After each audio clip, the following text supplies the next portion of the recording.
योगी सरकार का जो बजट है वो चीन का बजट क्यों कहा जा रहा है? 19% का कैपिटल एक्सपेंडिचर वास्तव में है क्या? सरकार सब्सिडी से ज्यादा इंफ्रास्ट्रक्चर बनाए तो देश बनता है। आज हम बात कर रहे हैं यूपी के बजट 2026-27। सवाल उठता है, सरकार ने सबसे ज्यादा पैसा सड़कों, इंफ्रास्ट्रक्चर और एसेट्स पर क्यों लगाया? सड़कें, highway, express, railway line, metro, airport, बिजली घर, पावर प्लांट, सिंचाई परियोजना, डिजिटल इंफ्रास्ट्रक्चर। योगी सरकार का बजट चीन जैसा है। 19.5% का कैपिटल एक्सपेंडिचर वास्तव में है क्या?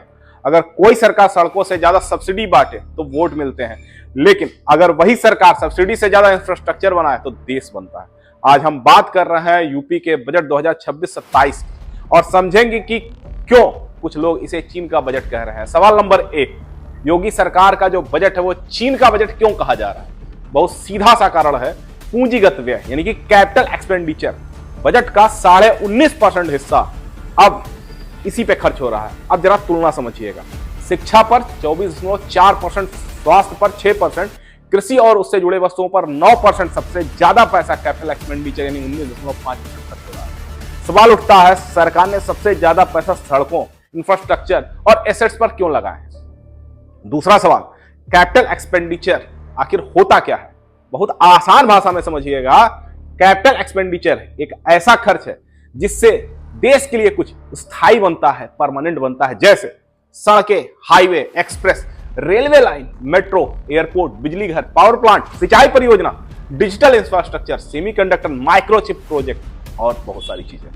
ये सब आज बनते हैं लेकिन फायदा 20-30 सालों तक देते हैं। सवाल नंबर 3, तो रेवेन्यू एक्सपेंडिचर क्या होता है? रेवेन्यू एक्सपेंडिचर वो खर्च होते हैं जिससे तुरंत तो राहत मिलती है लेकिन भविष्य के लिए कुछ भी नहीं बचता।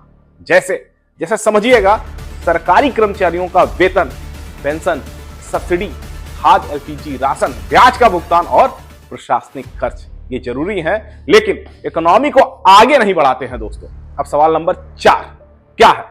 कैपिटल एक्सपेंडिचर इतना जरूरी क्यों माना जाता है? दोस्तों, क्योंकि इससे आगे आने वाले भविष्य में रोजगार पैदा होते हैं, निजी निवेश आता है, विदेशी कंपनियां पैसा लगाती हैं, ट्रांसपोर्ट सस्ता होता है, लॉजिस्टिक की लागत घटती है, प्रोडक्शन सस्ता होता है और लॉन्ग टर्म ग्रोथ मिलती है। यही असली आर्थिक मजबूती है। सवाल नंबर 5, तो चीन का मॉडल इसमें कहां आ जाता है? तो दोस्तों, चीन ने किया क्या था अगर आप समझिएगा उसको, लोक लुभावन योजनाओं पर कम फोकस करके इंफ्रास्ट्रक्चर, एसेट्स पर भारी निवेश किया था चाइना ने। सड़कों का जाल बिछाया, इंडस्ट्रियल जोन बनाया, पोर्ट्स बनाए, हाई स्पीड रेलवे चालू किया। नतीजा, आज चीन दुनिया की फैक्ट्री बन चुका है। सबसे बड़ा सवाल, क्या यूपी सरकार वही रास्ता चुन रही है? अगर बजट के आंकड़ों को देखिए आप तो साफ दिखता है कि सरकार तुरंत लोकप्रियता से ज्यादा लॉन्ग टर्म ग्रोथ पर दांव लगा रही है। इसलिए इस बजट को चीन जैसा सोच वाला बजट कहा जा रहा है। संतुलित बात की अगर हम बात करेंगे तो इसका मतलब यह नहीं है कि शिक्षा, स्वास्थ्य या कृषि जरूरी नहीं है, लेकिन सवाल यह है, अगर इंफ्रास्ट्रक्चर नहीं होगा तो शिक्षा और स्वास्थ्य भी नहीं टिकेंगे। रेवेन्यू एक्सपेंडिचर वोट दिलाता है लेकिन कैपिटल एक्सपेंडिचर देश बनाता है। अगर यूपी इस रास्ते पर टिका रहा तो आने वाले सालों में नौकरी, निवेश और विकास तीनों बढ़ेंगे। आप क्या सोचते हैं? क्या यह बजट सही दिशा में है या सरकार को शिक्षा और स्वास्थ्य पर और खर्च करना चाहिए?